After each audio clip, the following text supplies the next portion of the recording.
OG. Good timing production. Here we go. Has been severely hit, as well as some karma nerfs too. Kind of felt like he was kind of second man or second hand to Vander, and Vander was the big initiator.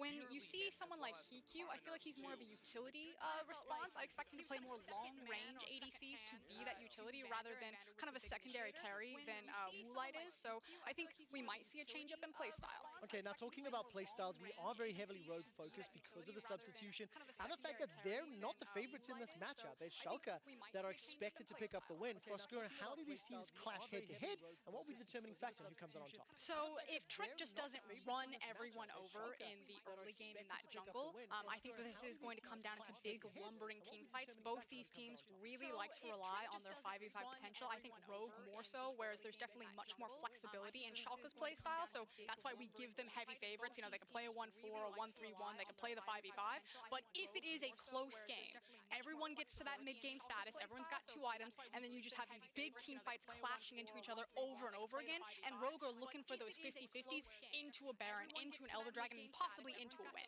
Quick hits for me is absolutely about comfort. Get Hikyu on the Ashe, set him up. A Varus is also a fine option. Do not put him on anything else. Set him up to provide the team extra source of engage and a strong early lane. Follow it up with a strong mid game. Maybe you can get a win, but this is Schalke favored. Man, it sounds so easy when you put it that way, but you heard Rogue themselves talking about the challenges they have to overcome. The wait is over as the LEC is back for a new week. Let's hit the rift.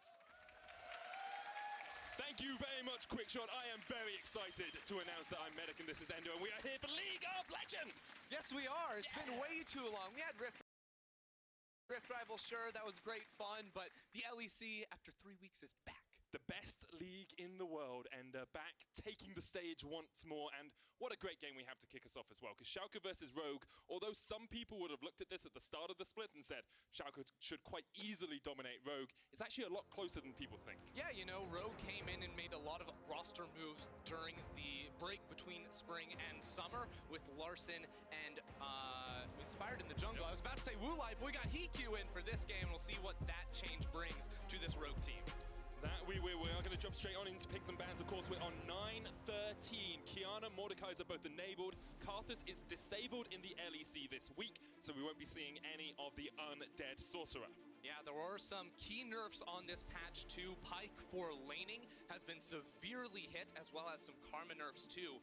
We have seen Karma still popping up in other regions, so hasn't been too severe, and looks like Schalke still stick with that ban. So far, it looks like the same League of Legends we've been playing for the last 3 weeks. And this was the question we were going to ask coming into the draft. How much has actually changed on this patch? We've had a couple of weeks, Rift Rivals into a break week, of course. Both these teams had 2 weeks to prep for this game, and we'll see how much they've actually adapted coming into 9-13. Yeah, we will. Interesting ban here on the Rogue side of things, taking the Azir off the board. Yes, that champion has been picking back up, but it's a champion I would associate more with Larson than I would Avantasia. Still, they think it is necessary to be taken off the table.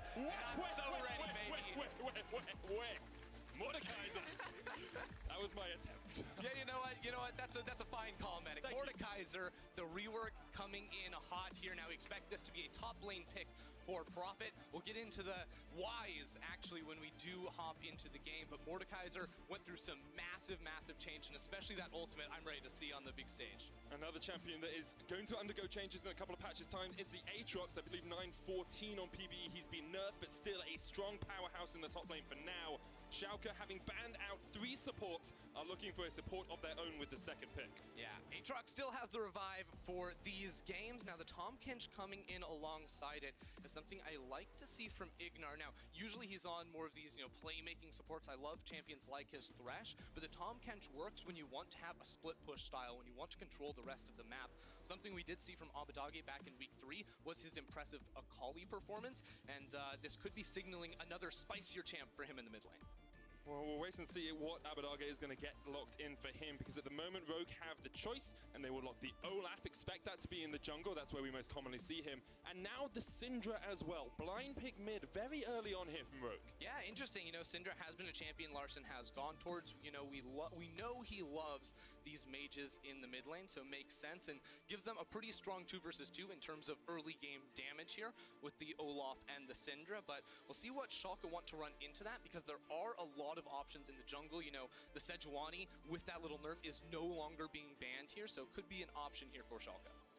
Instead, they are going to lock in the Akali. Strong split pusher for Avantasia. Already their comp rounding itself out incredibly well. They will ban the Lux coming into the second phase, and neither team has picked an AD carry as of yet, Ender, so maybe we'll see some target bans towards that role. Yeah, you know, it's really interesting too, and when we look at HeQ's champion pool in particular, because he's the new player in this match, we look back to past seasons, and yes, he was all about those utility AD carries, but over in the Ultra Liga, he's actually been playing a lot more lane bully types. You know, he's been playing the Lucian, the Xayah, even has a couple games on that Pyke, so he has been showing different styles on that regional level. And although the Ultra Liga is a very high-tier league, it's not like playing up against an upset, for example, Certainly on the LEC stage. HeQ will find a much tougher task in bullying out the Schalke bottom lane, especially when they already have a Tahm Kench who's so good at absorbing some of that pressure. Exactly, it definitely is. Now, already, there you have it. That's the Xayah ban, taking that option away here from HeQ, while Rogue probably going to be banning the Sejuani here. You know, with the Jarvan off the table, the Olaf, the Skarner are sort of the two other options that we see a whole lot of recently. But the jungle Sylas has actually been popping up in other regions around the world, so Rogue spot that out and take it away. That they do. Now Schalke may be looking towards that Sejuani pick that you alluded to already, Ender. A very powerful jungler, good with melee solo lanes as well, sets you up so well for that stun, and it's a very safe pick as well. Yeah, I'd really like to see it here, especially because it would likely force a cleanse on towards Larson, who doesn't really want to be taking that when he's up against the Akali in the middle lane, but instead, they're going to be going for the Lee Sin, so they value more damage in these skirmishes around things like the Olaf and whatnot, maybe looking for those big insect kicks onto any mobile target like the Syndra. It will be the first time we've seen Trick play the Lee Sin this split. Of course, he's played it many times in the past. And would look at that as it goes into the game. Rogue, on the other hand, decides to lock in their bot lane as they have to. Lucian, Braum, one of the most oppressive bottom lanes in the game, and it harks back to HeQ playing those strong, dominant laners in the Super League. Exactly, it's what has been working for HeQ regionally, so it makes a whole lot of sense when the Xayah, his most played, is taken off the board to return to that pick here. Alongside the Braum, certainly good up against the Tahm Kench as well, to play a lot of CC. Now, Upset will be piloting the Ezreal himself, so this is a matchup we saw a lot of, you know, back in spring when this Lucian plus Ezreal were very popular. Ezreal is seen as a good option into Lucian, not because it will beat him in the lane, but because he can absorb the pressure very easily. Surviving the lane is Schalke's bottom lane's objective here. Ezreal and Tahm Kench very good at doing that.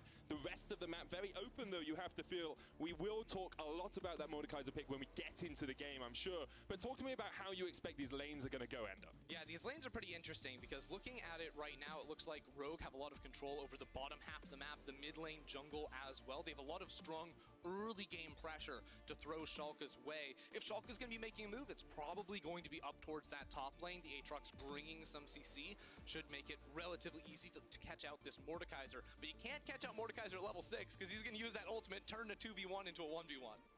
Put you in the realm of death and see if you can stand up to the 1v1 pressure. That's the question here. Schalke looking for their 4th win of the split. Rogue trying to pick up their 3rd. Both teams really only beaten teams beneath them. Schalke did pick up a win against Splyce, but neither team, it really feels, has found their footing yet in the LEC Summer Split.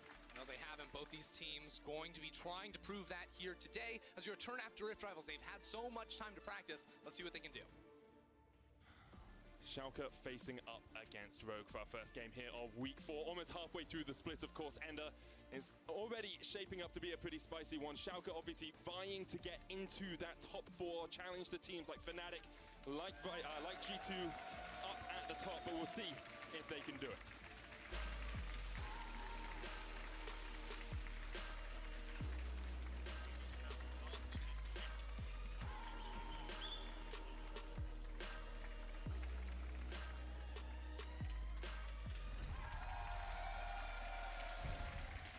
That's a sight for sore eyes, Ender. It's been too long since I've seen a European game of League of Legends, and here we are, kicking off the week with what is likely to be a very closely contested matchup. Now, I know that I want to take you away from Mordekaiser, but I don't think I'm going to be able to distract you from it for too long. So let's talk about the Mord in the top lane. Let's talk about this pick from Prophet. Yeah, the Mordekaiser, very interesting, coming in with his changes on this patch. Now, the first thing we look at is the key keystone option here for him. He's going to be running the Conqueror. This is something you will see a lot when you're against melee matchups. You know, these guys that you want to fight over an extended period of time, we'll see him probably picking up items like the Riley's Crystal Scepter, the Hextech Proto Belt as well to try and lock on and attach to Odoamne's Aatrox. If you're against a ranged champion, maybe try the phase rush for yourself because you're not going to be getting all those auto attacks down inside the laning phase, and you're not going to get the bang for your buck out of Conk. So what's the expectation in that lane specifically? You know, Mordekaiser into an Aatrox. Am I expecting to see bloodshed early on? I mean, you're not going to expect to see bloodshed early.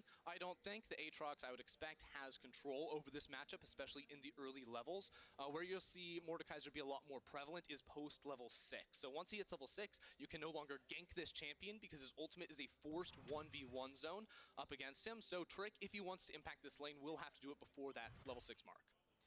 Well, Trick has been a key part of this Schalke lineup so far. Of course, coming into the team, this split has had pretty effective early games most of the time, making his team, setting his team up for success is what I'm trying to say. But meanwhile, we're looking at the bottom lane as HeQ and Vander try and get just a little bit of damage down onto Ignar and Upset, who are weathering the storm, but we are only 2 minutes in, so I think that's perhaps a little bit preemptive from me. Yeah, I mean, at level 1, Ezreal can hit the wave with Q from very far away, so he usually does get priority in this matchup early on, especially if you have, you know, a support that wants to play forward. But as soon as level 2 comes around, I'm sure you've all heard about the Lucian level 2 power spike. Now he's got it. Oh, but they Upset and Ignar hit level 2 as well. So yeah, that level 2's okay. Yeah, but the thing with this is Upset can now just jump away. Oh, yeah. Whenever you hit a Winter's Bite, he can just leap away. You can see concussive blows not quite proc there on the Ezreal. But my eyes go to the two junglers as we see them go through their rotations here. Trick on the blue buff has been incredibly impactful for Schalke so far. This tournament inspired as well one of the new players on Rogue, trying to set them up for success, but it's really hard against a player like Trick. Yeah, I mean, I think Inspired has been very impressive coming into the